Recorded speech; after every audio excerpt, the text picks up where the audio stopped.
Welcome to Rawson Connection, a podcast about all things Lehigh engineering.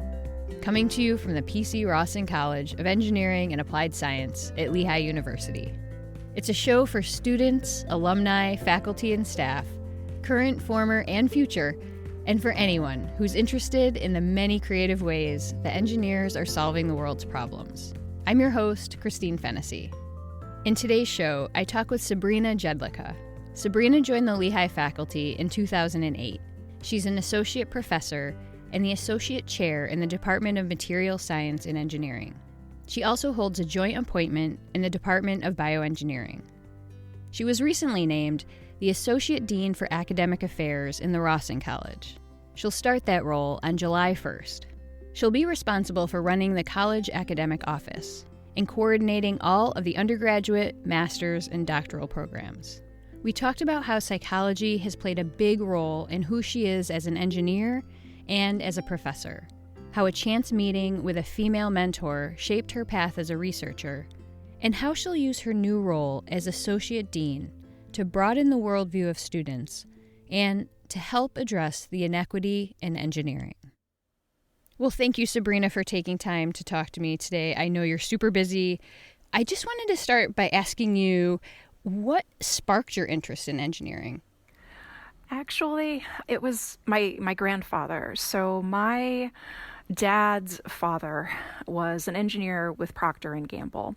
And my experiences watching him kind of create, talk to the people that were employed within his team and kind of see the life that he had built, I thought to myself, this is really different. And he was a natural problem solver. He was someone who could look at something, figure out how it was built, figure out how to put it back together. And I saw that as being extraordinarily powerful. I didn't realize that was going to put me on a path to engineering, but that's certainly where it led me.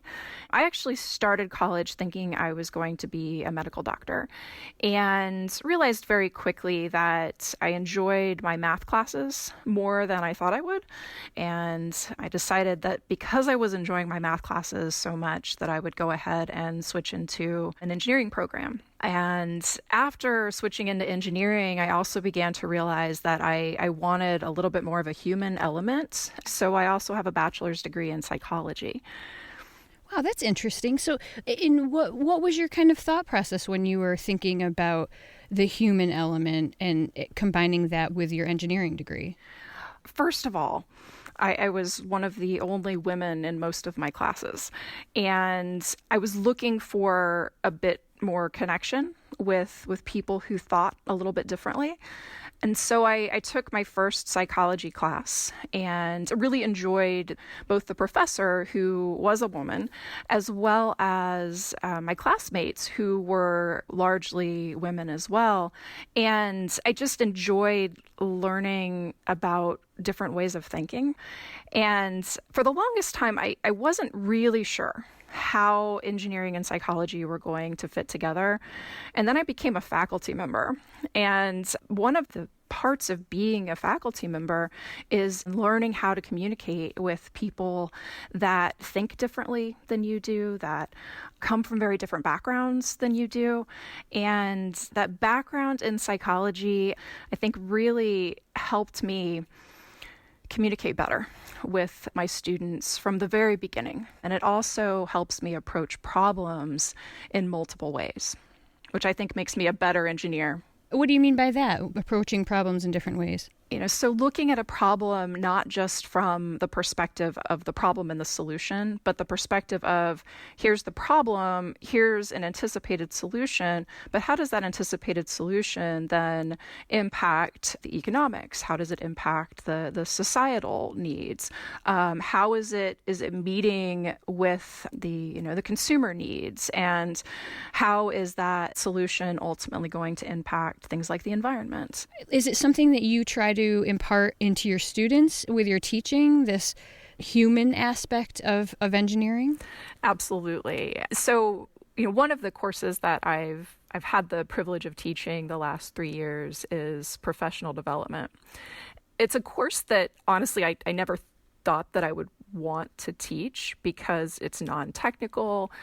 You're not looking for solutions to problems, but rather you're really talking about the art of being a professional. You're talking about ethics, and those are really uncomfortable conversations, but they're really important conversations because they do give students the perspective of addressing what seems to just be a quote unquote engineering problem from lenses that demonstrate that the problem is multifaceted and has stakeholders that are not necessarily just the end customer. So when we talk about solutions to medical challenges, I encourage students to think about those medical challenges from different contexts. So not just, first world constructs, but rather would that solution also work well in a country that has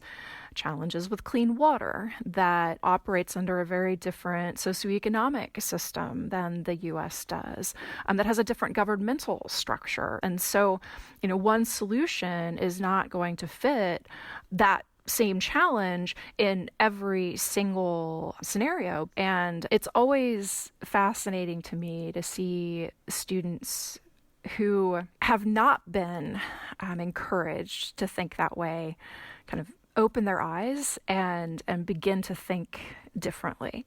That's so great to hear. And I'm curious if, so your new position as Associate Dean for Academic Affairs starts July 1st. And what will this new role kind of look like? Yeah, so the college has a number of initiatives that I will be involved in. So some of those are things like the first year curriculum and providing students with a multidisciplinary perspective on engineering, providing them with opportunities to have experiential learning throughout that first year to really identify what their academic path is going to be. So our students right now, they select their engineering major in the second half of their first year. They select mechanical engineering or materials science and engineering or civil engineering. They don't really think about all of the other classes that they will have to fill in, right? Humanities, social sciences, these other things that are potentially feel less important, but can provide them with an opportunity to build their worldview. So, some students do this very naturally. They come into Lehigh and they're ready to major in bioengineering, minor in political science, volunteer at the local jail, be president of the Biomedical Engineering Student Society. But largely, students come in without a real plan of how they're going to use those other credits. And I think this is where students, if they're introduced to questions that are big enough to have possible solutions in lots of different fields, I think that will help students find what they want to spend their time on, how they want to spend those additional credits that are required, and help them become more interdisciplinary thinkers. And when I say interdisciplinary, I don't just mean between civil engineering and material science and engineering. I mean between civil engineering, material science and engineering, history, architecture, art, sociology. I could go on. You've been the director of the Capstone Design Program. And so in this push to help students become more interdisciplinary, is that somewhat the role of the Capstone Design Program in a sense? Yeah, so in engineering, all students are supposed to have a culminating experience in engineering design. So we want students to be able to take that technical base of knowledge and apply it to an open-ended, real-world engineering problem. And so we take these teams of students, and one of the first things we have them do is actually go out and talk to people about the problem. And that is probably the hardest thing for engineering students to be okay with. Like that's where I receive the most pushback every single year, because up until that point, students in engineering are presented with, here's a problem, solve for the force. And now suddenly they're presented with a problem that the instructor is saying, I know you can solve for the force, but is the force really the most important thing? And is that something that you need to learn about from people who will be using the device that you're designing, or the people who will ultimately be paying for the device? And it's something that we've really kind of doubled down on in the approach that we've taken over the last 2 years to really get students to think about, who does my design impact? What are their thoughts, feelings, needs associated with the problem that we're trying to solve? If it's a biomedical device, we ask them to start to learn about FDA approvals, insurance payments, Medicare reimbursement rates, things that our students probably wouldn't think about until they got out into the real world. We're asking them to think about as undergraduates. And I think it's really powerful. Yeah, I agree. And it also sounds like the initiative that you were talking about earlier about getting first-year engineering students to think more holistically about their curriculum will ultimately help set them up for greater success with a capstone design project. Is that accurate? Yeah, we want to get them to think about design as first-year engineering students so that they can identify the other areas that they're most interested in they're outside of engineering, and then hopefully we'll be able to set their schedules up so that they're able to start to take those humanities and social science credits that will influence their thinking before they begin a capstone project. So introducing them to this multifaceted way of thinking about engineering design in the first year to get them to then think about, what is my future and what type of engineer do I want to be? And I want to be a computer scientist, right? And I want to develop new algorithms and coding tools for AI applications, right? We want them to be able to think about, okay, yes, that's what your major is going to be, but what other fields should probably inform your designs, right? Should that be sociology? Should that be psychology? Should that be political science? And, getting them to see kind of how their chosen academic major is only one part of who they will get to be as an engineer. So I just want to switch gears a little bit and ask you, you had mentioned earlier about how when you were an undergrad in your engineering classes, you were often one of the only, if not the only, woman in a lot of those classes. And so can you just talk a little bit about how, as a professor, you work to support female students and what you might be doing in this new role as associate dean to encourage more women to think about engineering as a major?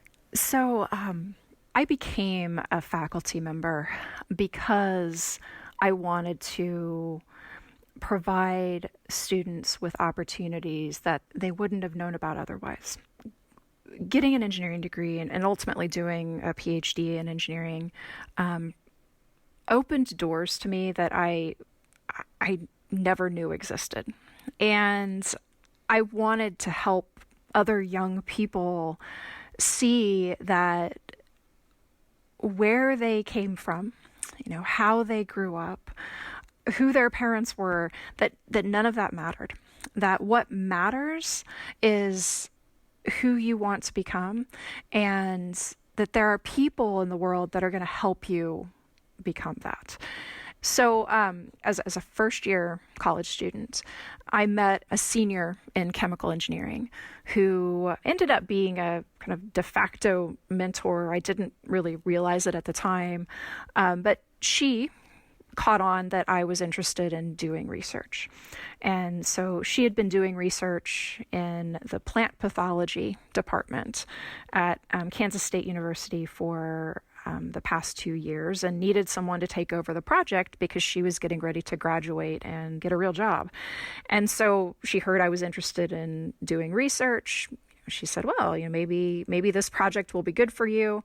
So I met the postdoctoral student who was managing the project, and he's like, oh, yeah, we can get you set up.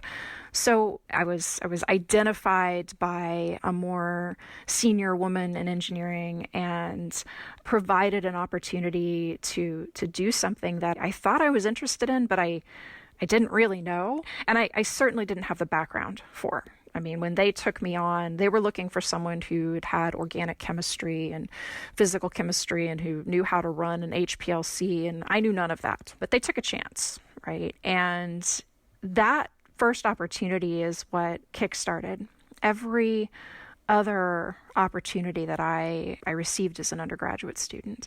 And I often look back. I think to myself, I don't know how that happened, but I want more of that to happen.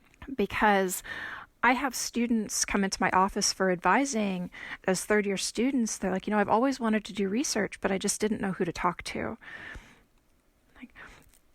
And that kind of, it's a little bit heartbreaking, right? And that's, they shouldn't be shy about talking to people, but more importantly, we should be making these opportunities known. We should have methods of ensuring that students are being exposed to different opportunities, and that there are mechanisms in place to match them up with people who may have an opportunity that they could contribute to. And so, when I think about this new role, one of the really wonderful things that I have in my favor here is that we have so many phenomenal faculty who open their doors to undergraduate researchers who are passionate about helping students find their path through experiential learning opportunities that run the gamut of working in laboratories to being on the formula team to doing crazy genetic engineering projects.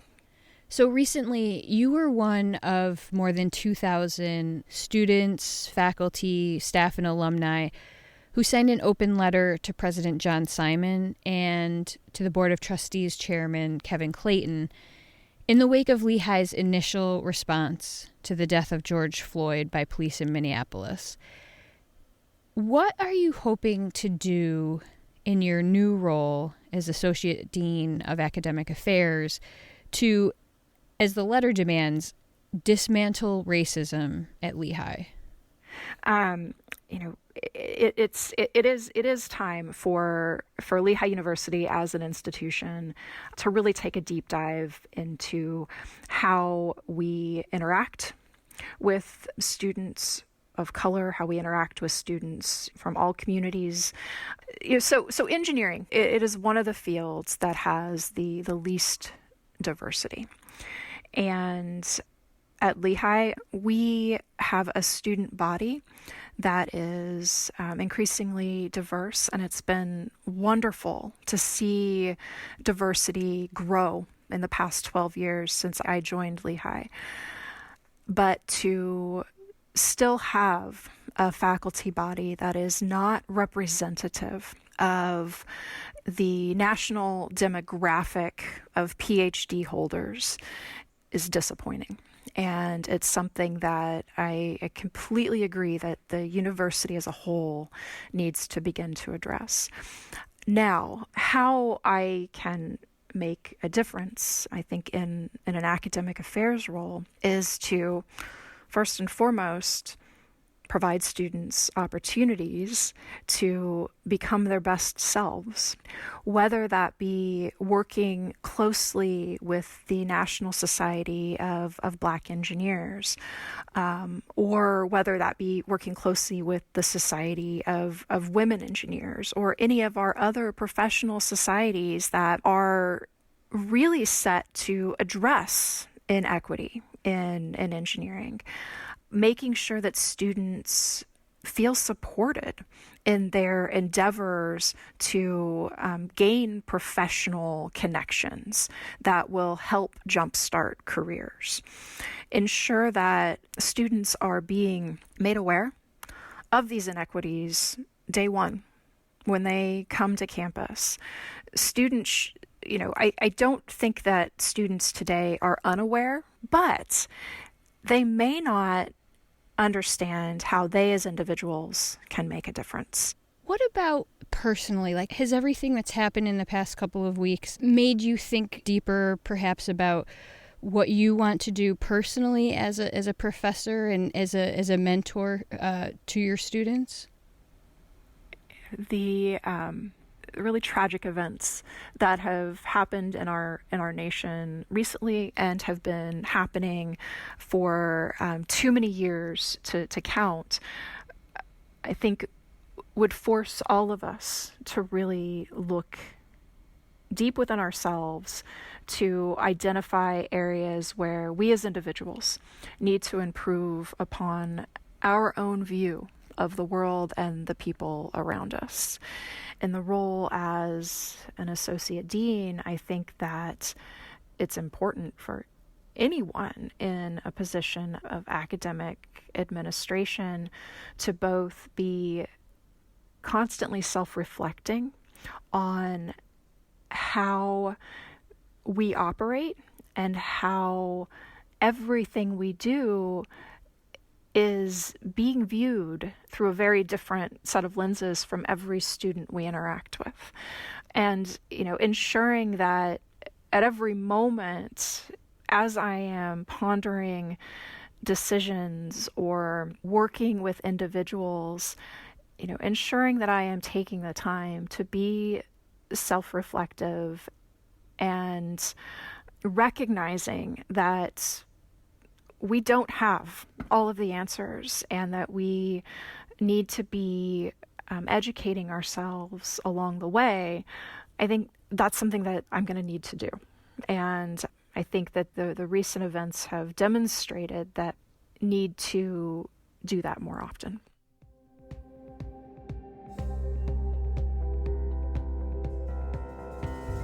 That's it for today's show. Thanks to Sabrina for taking time out of her crazy busy schedule to talk with me. In an upcoming episode, we'll hear about a program that helps incoming female freshman engineers make the connections and friendships that last throughout college and beyond. Rawson Connection is produced by me, Christine Fennessy, with support from the Dean's Office at the PC Rawson College of Engineering and Applied Science. For more information about academic programs, head to engineering.lehigh.edu. Music in this episode is by Blue Dot Sessions. We'd love it if you'd subscribe to the show. You can find us on Apple Podcasts or wherever you prefer to listen. Send us story suggestions or feedback on Twitter @Rawson Podcast. Thanks for listening, and stay safe.